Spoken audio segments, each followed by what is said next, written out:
ইল্লা আনতা সুবহানাকা ইন্নী কুনতু মিনাজ জালিমিন। সবাই দোয়া করেন, আল্লাহর নাম নাও। সবাই বিপদের দোয়া করেন। লা ইলাহা ইল্লাল্লাহ। ফায়ার সার্ভিস ইতিমধ্যে চলে এসেছে। এই দৌড়াইন না, দৌড়াইন না। লা ইলাহা ইল্লা আনতা সুবহানাকা ইন্নী কুনতু মিনাজ জালিমিন। এই বিল্ডিংটার হোম গ্রাউন্ডে আগুন লেগেছিল। হঠাৎই আমরা কাজ করতে করতে বিদ্যুৎ চলে যায়, আমরা জেনারেটারে অপেক্ষা করতেছিলাম। হঠাৎ খবর এলো যে সবাইকে বিল্ডিং ছেড়ে নিচে নেমে যেতে হবে। এখানে প্রচুর স্টুডেন্ট ছিল, মেডিকেল ভর্তি স্টুডেন্টরা কোচিং করতেছিল। রিটিনা, উন্মেষ, সানরাইজের প্রচুর স্টুডেন্ট ছিল। আমাদেরকে সিঁড়ি দিয়ে নামতে অনেক রিস্ক নিতে হয়েছে। যাই হোক, সকলেই নিরাপদে বের হয়ে আসতে পেরেছে। এখানে তবে এরই মধ্যে ফায়ার সার্ভিসের কর্মীরা চলে এসেছে। স্থানটি হচ্ছে ঢাকা ফার্ম গেট। এটি হচ্ছে কনকর্ড বিল্ডিং।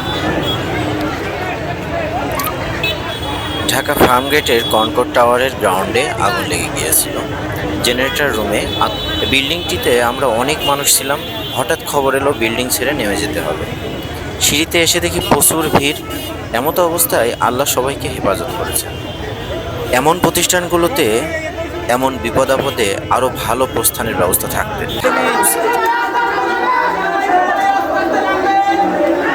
লা ইলাহা ইল্লা আনতা সুবহানাকা ইন্নী কুনতু মিনাজ জালিমিন। এই আস্তে আস্তে নামেন,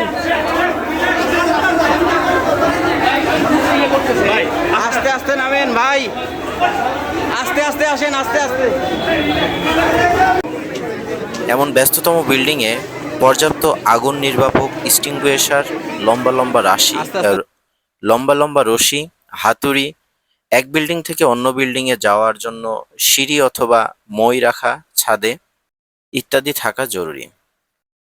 অবশ্যই আল্লাহ তাআলার শুকরিয়া আদায় করতে হবে। আল্লাহ তাআলা এতগুলো মানুষকে বিপদের হাত থেকে রক্ষা করেছেন। সকলেই বলি আলহামদুলিল্লাহ।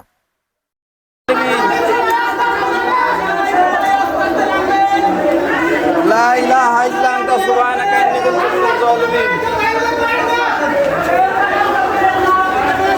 এই আস্তে আস্তে নামেন, আস্তে আস্তে নামেন ভাই, আস্তে আস্তে আসেন, আস্তে আস্তে।